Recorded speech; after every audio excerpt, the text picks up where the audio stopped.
I have some evidence to start with. It's not a commercial for John West, although John West does it best. He tells us all the time. It's a can of sardines. And I don't know where he prints it, but unless it's in code, I can't find a use by date. But then again, it doesn't surprise me. They've dug up cans of sardines from World War One. They still stink. I don't like sardines, by the way. I'll eat them, but I know they're preserved real well in oil inside cans that are sealed. In fact, that's the whole purpose that sealing was invented. What's that got to do with the issue? The issue has got to do with the earth and with heat, with the rain coming down in Noah's flood, or the collapse of the fountains of the deep, the generation of heat by movement and matter. Well, there's matter in here. It's been moved from the water into here. It's been heat sealed. Heat connection to matter, quite incredible. I've also bought a piece of pita bread. Look at that. I might even eat this. No, I won't do that. On the program, it would be considered unsanitary.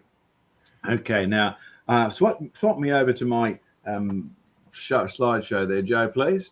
We'll see if we can get all this up. All right, so we have real creation research. And again, a reminder, you can send your questions in. Today's issue is going to be done with a little differently. I'm going to start with a little bit of history. Again, I'd encourage you, if you want to know what the present is doing, you must understand the past. If you want to visit tomorrow, then visit yesterday real often if you want comprehension. There's a man who I've grown to respect more and more the older I got. I even went and preached in his town in Ireland. I've said before, he's the only bishop that I know of who was approved by the Catholics and the Protestants at exactly the same time because of his knowledge of Scripture. 1650, he solved the problem. When is Easter? Oh, yes, you know, there's a conflict between Easter with the Eastern Orthodox and Eastern with the Western Christianity. But Archbishop Usher had to sort out roughly which weekend it was, and he did it. And he ended up, incidentally, getting a date and getting famous for something totally else. The world was created 4004 BC. Now, he wasn't the first, because people have been using figures like that ever since Eusebius in the 2nd century. They'd had that amongst the Jews before Jesus came. But it changed in France, 1707. You remember all those books that Joseph got? In 1707 and 1788, a man called Georges Louis Leclerc de Buffon, he lived. And he became famous for a calculation that Adam and Eve came into being, now when? 6,000 to 8,000 years before the present. Now, one doesn't wish to be, sort of sarcastic, but you did hear Joseph's comment that he had a biblical framework and he didn't use evolution, despite his tendency to that, because he needed the support of the king. But why would the king worry about the age of the earth? Why would he even be concerned that Adam and Eve be left at 6,000 to 8,000 years before the present? Now, most conservative evangelicals would not have a problem with that. The answer is simple. You see, Adam and Eve needed to be real people in real history in real time because of the Catholic doctrine of sin and purgatory and donations to have your sins forgiven. If you didn't have Adam and Eve as real people, then the priest was out of business. If the priest was in the wages of the king or ruled over the king was out of business. So he did it in a subtle way. Adam and Eve may have been in existence for only 6,000 to 8,000 years, but the earth would have been in existence only for some 75,000 years before that. Only? Well, hang on, only. This is a very big only. You see, this, according to the French Academy, is the reality of what happened there. No one before him, de Buffon, had mentioned figures of this magnitude. Who said that? John Mackay? Well, he just did, but there's where it comes from. A French book, The Story of Fossils, by the Paleontological Institute of the National Museum of Natural History, Paris. Wow. Now, I hate to say this, but have you ever realized that the English and the French don't get along too well. I mean, if the French say it, there's no doubt about it, the Scottish people will love it. If the Scottish people love it, the English people will reject it. And all of these sort of factors are coming involved in here. But there's also one other factor. When you study your history, you find out that the French knowledge of history is very insular. It is not a fact that de Buffon is the first man to suggest the world is 80,000, 70,000, 60,000 years old. The Chaldeans had that, a world 200,000 years old, but it's ignored totally by de Buffon, ignored totally by the present day French Paleontological Institute, because they wanted to be first. If you want to know how he got this, well, Buffon, he felt Noah's flood had made no difference, no real significance. A little flood up the creek there at the back of the, back of Iraq. The Earth's geological features, Buffon said, had come from normal everyday effects of wind and waters. His Epochs of Nature, 1771, uses what would become known as the principle of uniformitarianism. Now, how did he get this figure? Well, if you look at the problem, here is planet Earth. You're on it. It's obviously eroding. There's no major flood at the time. So therefore, floods don't do any major significance. There's no geological flood on a global scale. Can be ignored. Buffon is using the principle that Charles Lyell would make famous. Only what the scientist sees is what the scientist can use. So Buffon says, let's go by the fact that the Earth has got a large component of iron. This makes it an iron ball. How old would it be? Well, let's assume that the Earth started as a hot molten blob. Basis? No basis whatsoever, except that it was sensible to him. The Earth starts as a hot molten blob and it begins to cool down. All right. Traditional view of the Earth, it begins to cool down. Well, when he did this to the church, Adam and Eve were no more than 6,000 or so years of age. But you've also heard from our friend in Ireland, the Archbishop Usher, both the man who worked for the Catholics and for the Protestants and had his value accepted in all Bibles. The Earth was created 4004 BC. That was the tradition in his day. And it wasn't a new tradition. You find that in the Jewish Bibles. You find it in Eusebius in 200 AD. You find it prior to Jesus Christ. There's nothing new under the sun in an age of the Earth 4004 BC, roughly. Wow. Okay, so Buffon gets this iron ball, he heats it up to near melting and lets it cool down. And the time at which it takes to cool down, he then calculates to an iron ball the size of the Earth and says it would achieve planetary coolness after about 40, 50, 60, 70,000 years. That's how he got that figure. Okay, so Dr. Nijniger makes a very good point. I make no apologies for repeating it because it happens to be true. Ask her, she's on the show today. There is no such thing as a traditional old age view of the Earth unless you believe all history has been written in the last 150 years. Now, I'll repeat that again for those of you evangelicals who are having trouble with the age of the Earth, with the calculations based on the heat release by the collapse of the canopy, or the heat released by the Earth being lifted up, or the heat by water being released from the fountains of the deep and then flooding over the Earth for the next 150 days until the water runs off the Earth after 350 days. Okay, there is no such thing as a traditional old age view of the Earth unless you believe all history has been written in the last 150 years. So please, evangelicals, liberals, stop lying. This is not a fact of history. Your lie is now a fact of history.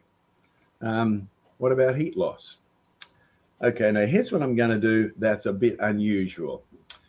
Thanks to one of the young pastors in our churches, I was listening to his sermon, which was a pretty good sermon, but I think I got something out of it that he never intended, because he made a comment about an event. Now, let me tell you about this event, and the points he was making was great, but let me extrapolate them.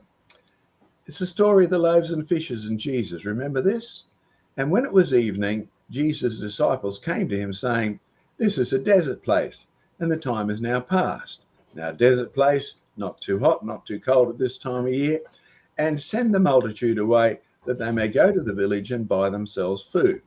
And Jesus said to them, "They do not need to depart. Give them food."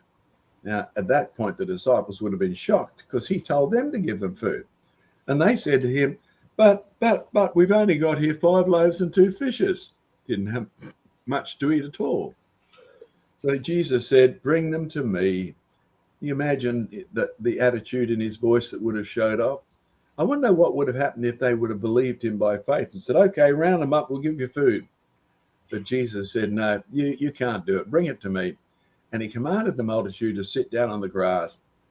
And he took the 5 loaves and the 2 fishes, and looking up to heaven, he blessed and brake, and gave the loaves to his disciples, and the disciples to the multitudes.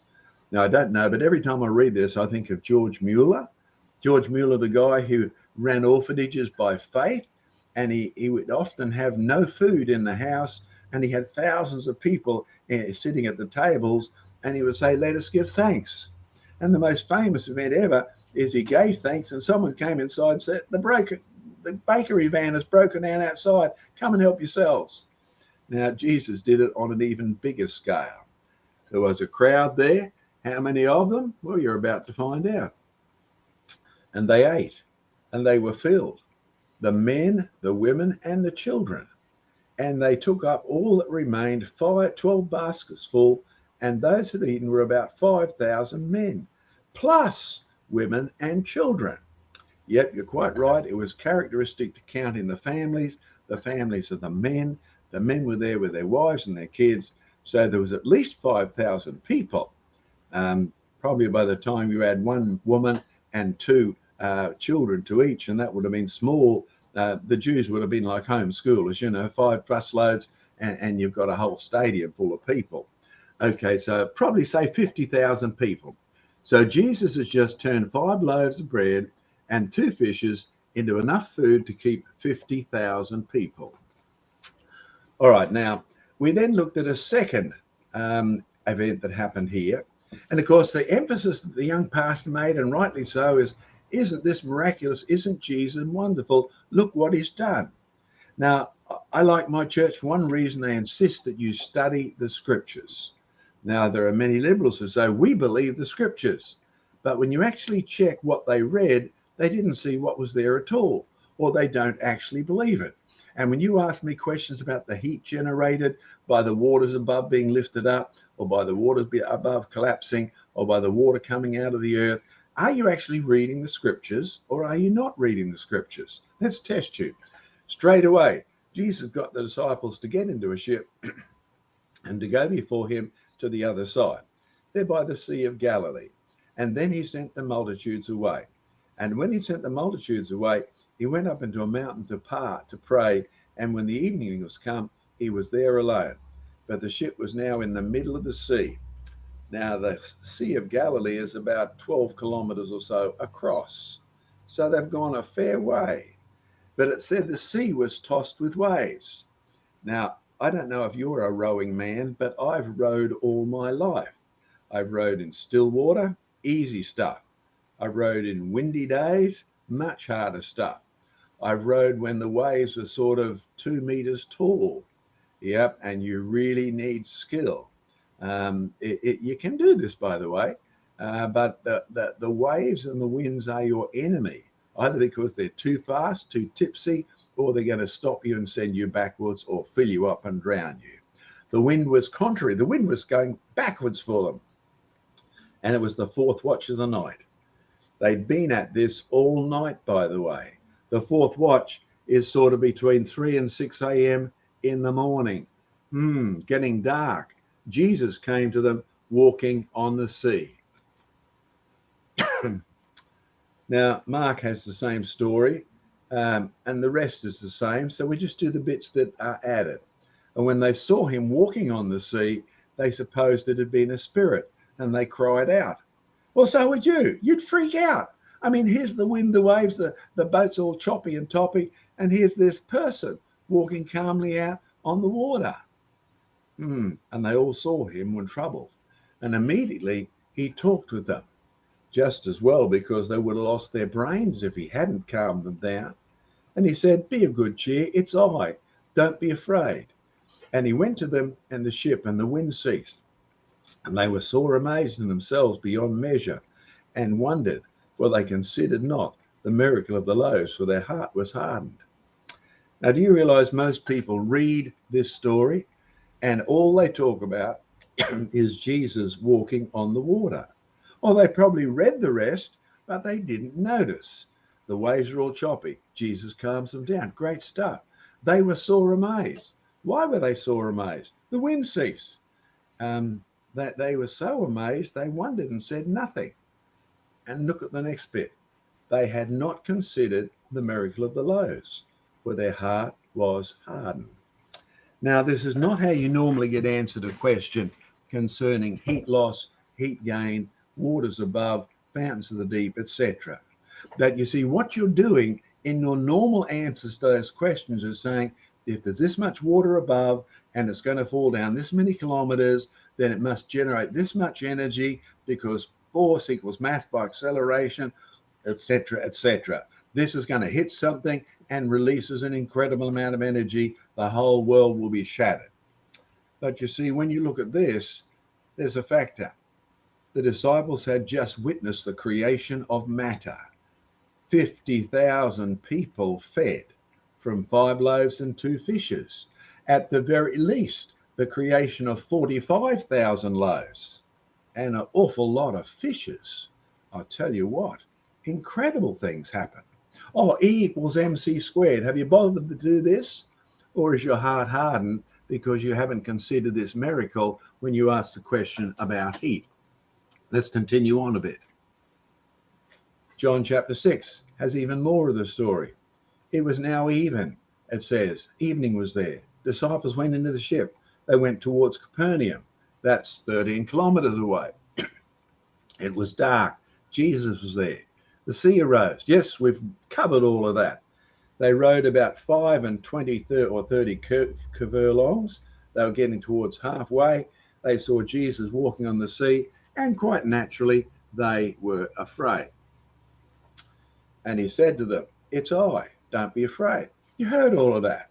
Wow, Jesus, the calmer of the storms. There's even some songs about it. And then they willingly received him into the ship, and immediately the ship was at the land. Now, I'll guarantee you've never heard a sermon on immediately the ship was at the land. Come on, be honest. You've asked me questions about the water immediately collapsing and generating heat. You've asked me questions about the water coming out of the deep without destroying the earth by heat loss. But you've never thought about the stuff involved in immediately the ship was at the land. I mean, there's another question. How far away was Capernaum? Well, there's Lake of Galilee, 21 kilometers long, 13 kilometers wide. To them, this was the ocean, basically. This was the biggest match of water they've seen in almost forever. If they're a disciple, it's really a teeny bit sort of, they were halfway across. They had 6 kilometers to go. Now ponder that. They are going to travel 6 kilometers in time 0.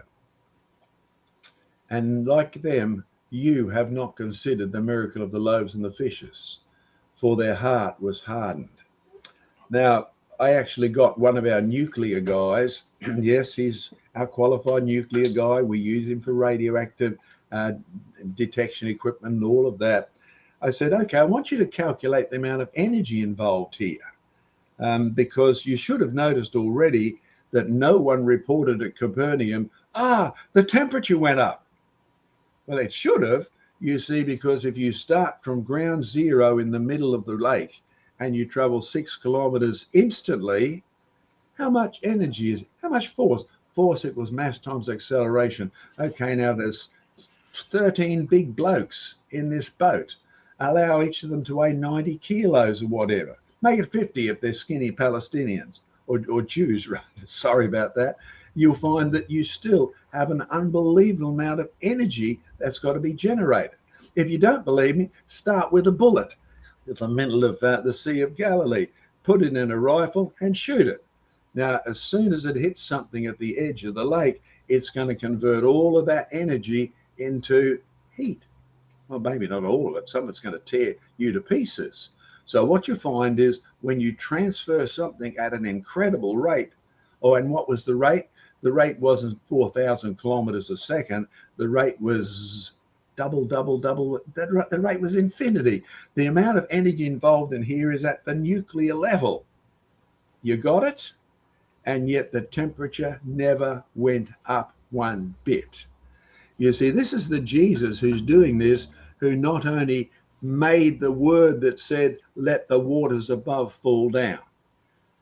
He's the one that said, let the waters above get up there.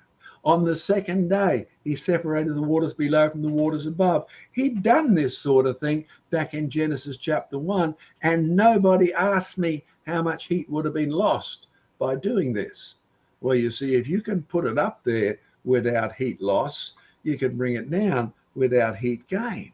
Or haven't you considered the miracle of the loaves and the fishes? Now, you might also want to ponder, as we use our last little illustration here, there's another miracle in the Bible with Philip. I remember when I first became a Christian reading about Philip having to go and talk to the Ethiopian.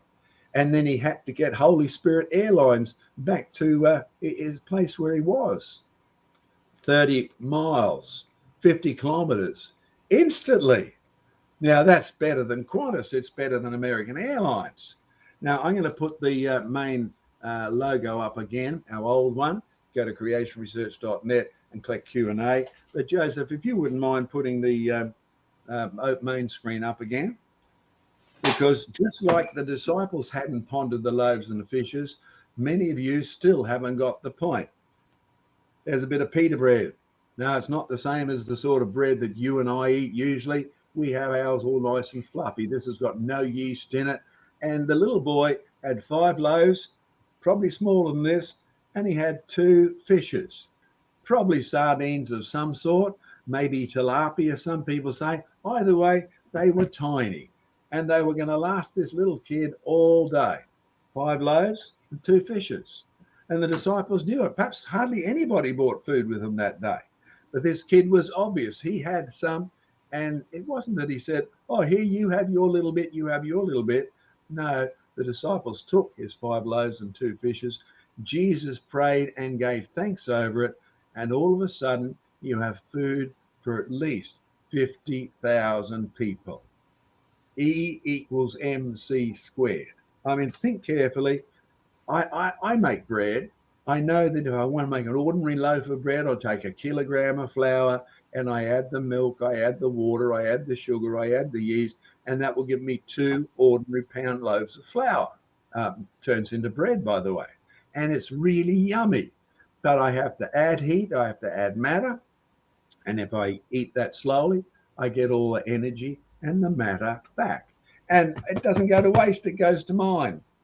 That little boy's food, he only had 5 loaves. He had 2 fishes. And Jesus, who created wheat in the first place without burning the earth down by using nuclear reactions, was the man who turned it into multiple loaves and multiple fishes. And no one said, oh, a vast cyclone degenerated and it formed in the middle of Galilee because all this heat was climate change, etc. Now, can you see the point I'm making? We're not actually calculating how much heat or that would have gained or lost. What we're doing is making a point.